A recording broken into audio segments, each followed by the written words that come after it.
Good morning my dear friends, welcome back to my channel. तो आज friends बहुत ही beautiful flowers के बारे में आपको केयर टिप्स बताऊंगी।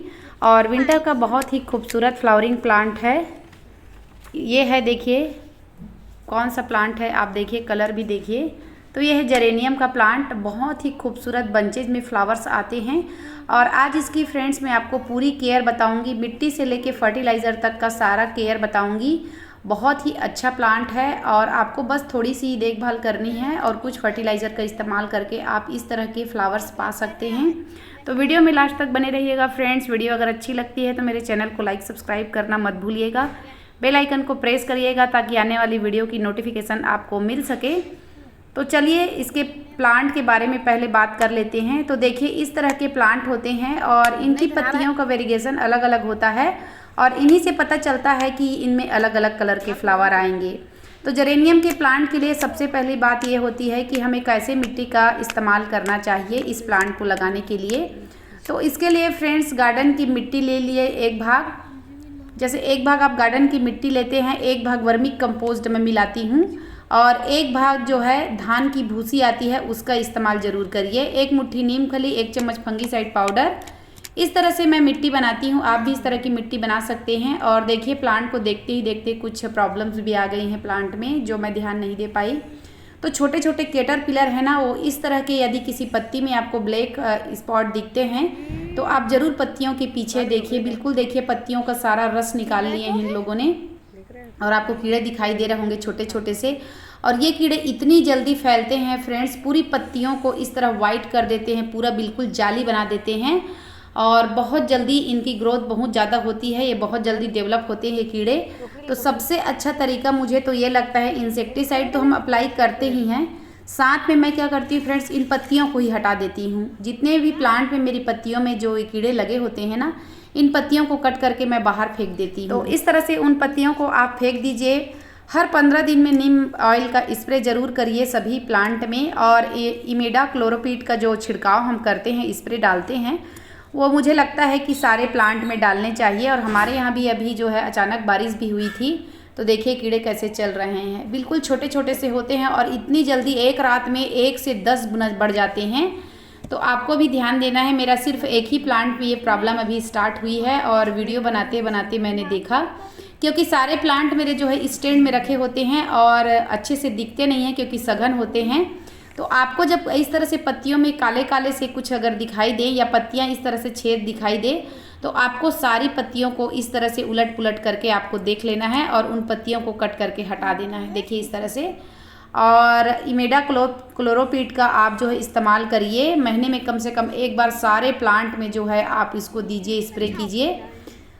तो ये तो अचानक सी प्रॉब्लम आ गई, उसको बता रही हूँ। देखिए इसकी पत्तियों को भी कैटरपिलर ने खा लिया है। तो हमेशा पत्तियों के पीछे और मिट्टी, जैसे कि ये आप देख रहे हैं, तो गमले की मिट्टी में भी कैटरपिलर क्या होते हैं, दिन में एक्टिव नहीं होते हैं तो नीचे बैठ जाते हैं, तो उनको भी आपको चेक करना है। तो मिट्टी के बारे में बात कर लिए थे, चलिए इसको कैसे जगह पर प्लेस करना है उसको ही बता देती हूँ। तो जेरेनियम के प्लांट को आप जहाँ पर दिन भर की सनलाइट आती है, दिन भर का धूप मिलता है इन्हें, सूर्य का प्रकाश, ऐसे जगह पर रखिए। अच्छे से धूप मिलेगा तो अच्छे से फ्लावरिंग भी होगी और आपका प्लांट अच्छे से ग्रोथ भी करेगा। तो मैंने तो अब स्टैंड में रखा था दिन भर की, जहाँ पर मुझे लगभग 4 से 5 घंटे से ज़्यादा की धूप इनको मिल जाती है।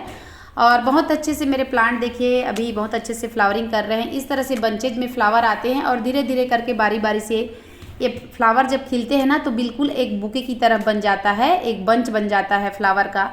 ये लाइट पिंक कलर का है और मेरे पास 3 कलर अभी निकल कर आए हैं। ये रेड कलर है, लेकिन थोड़ा सा ये डार्क रेड कलर है और एक चेरी रेड है, बहुत प्यारा रेड है जो कैमरे में नहीं दिख रहा है।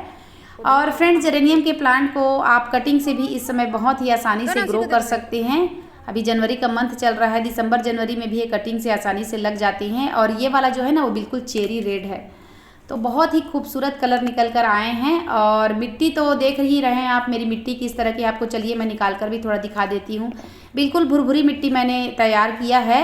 और मिट्टी बनाते हैं ना तो एक भाग रेत भी मिलाना है आपको, मैं रेत बताना भूल गई थी। एक भाग गार्डन की मिट्टी, एक भाग रेत, एक भाग वर्मी कंपोस्ट या गोबर की खाद, एक मुट्ठी नीम खली, 1 चम्मच फंगीसाइड पाउडर, 1 चम्मच एप्सम सॉल्ट और एक भाग रेत मिलाना है। रेत जो हम घर बनाने के लिए इस्तेमाल करते हैं ना, उन्हीं रेत का मैं इस्तेमाल करती हूँ।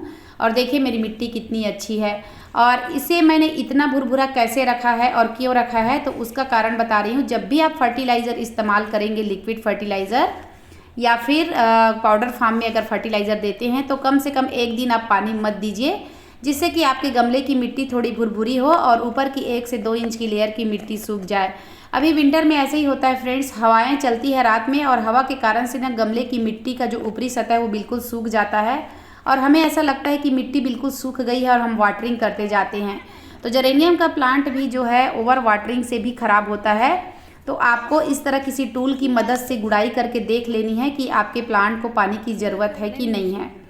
तो ये तो हो गई पानी की बात। मैं अपने प्लांट को एक दिन गैप करके पानी देती हूँ। जितने भी विंटर के प्लांट हैं मैं उनको पर डे पानी नहीं देती हूँ, कम से कम एक दिन का गैप करती हूँ और कोई कोई प्लांट को तो मैं 2 दिन का भी गैप कर देती हूँ। तो इस तरह से आप पानी दीजिए। शावरिंग मत करिएगा फ्रेंड्स, अभी मैं शावरिंग मैं भी नहीं करती हूँ क्योंकि अभी इनमें फ्लावर्स आ गए हैं। जब आपके प्लांट में फ्लावरिंग स्टार्ट नहीं हुई रहती है तब आप बहुत अच्छे से शावरिंग कीजिए, बहुत अच्छे से पत्तियों में भी पानी दीजिए क्योंकि उससे ग्रोथ भी बढ़ती है प्लांट की। और कलियाँ तो आप देख ही रहे हैं किस तरह की कलियाँ आ रही हैं।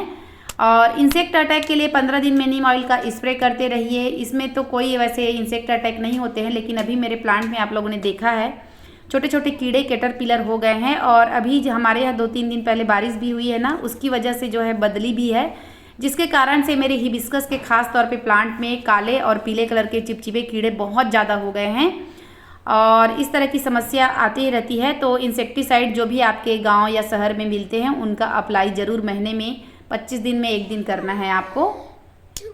तो ये तो हो गई फ्रेंड्स, इस तरह से अपने प्लांट को कैसे जगह पर रखना है, कैसी मिट्टी तैयार करना है। गमले की बात कर लेते हैं कि कैसे गमले में लगाना है।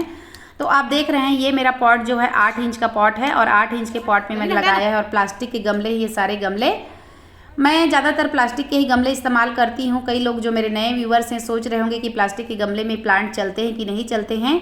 तो सारा मेरा गार्डन जो है 80% जो है 90% कहूँ सारे प्लास्टिक के गमले में ही प्लांट लगे हैं। और मेरा गार्डन आप यदि देख रहे हैं अभी तो आप देख ही सकते हैं मेरे गार्डन में कितनी हरियाली है। और वो भी मैं टेरिस पे करती हूँ फ्रेंड्स। गार्डनिंग जो है मेरा टेरिस पे है, ज़मीन पर नहीं है। और उसके बावजूद मेरे प्लांट देखिए कितने अच्छे हेल्दी हैं। तो हेल्दी होने का यही रीज़न है कि मिट्टी अच्छे से बनाइए, खाद वगैरह जो है समय पर दीजिए प्लांट को और पानी भी समय पर दीजिए। तो आपका प्लांट कैसे ग्रो नहीं करेगा और कैसे उनकी ग्रोथ नहीं बढ़ेगी। तो 8 और 10 इंच का जो है आप पॉट ले लीजिए, गमला ले लीजिए, चाहे आप सीमेंट का लीजिए चाहे प्लास्टिक का और मिट्टी का। तो मिट्टी के गमले तो बहुत अच्छे होते हैं, लेकिन मेरा एक्सपीरियंस मिट्टी के गमले में अच्छा नहीं रहा है क्योंकि इस बीच मैंने मिट्टी के पॉट लिए थे। जो मेरे डेली व्यूवर्स हैं उन्होंने देखा होगा मिट्टी के गमले फ्रेंड्स वजन होते हैं, वजनदार होते हैं और एक जगह से दूसरे जगह आप जब उन्हें हटाते हैं ना तो मिट्टी के गमले टूट जाते हैं। मेरे भी लगभग 4 से 5 गमले टूट गए हैं अभी। और देखिए एक जो मेरा इसमें फ्लावर आया था बंच में, अब वो जो है सारे ख़राब हो चुके हैं। तो देखिए मेरा बेटा है बदमाशी कर रहा है, कलियों को सारा गिरा रहा है और इसे मैंने कट ही कर दिया क्योंकि काफ़ी दिन से खिला हुआ है। अब इसे यदि मैं इसमें रखूँगी ना तो इसमें बीज बनने लगेंगे। तो जब आपके प्लांट पे फ्लावरिंग इस तरह से हो जाती है तो आप उनको कट करके हटा दीजिए। और जिस समय आपको अपने प्लांट से बीज कलेक्ट करना है उस समय आप फ्लावर को जो है रहने दीजिएगा। तो अभी मुझे तो सीड कलेक्ट नहीं करने हैं, इस वजह से मैंने इन्हें कट करके हटा दिया है।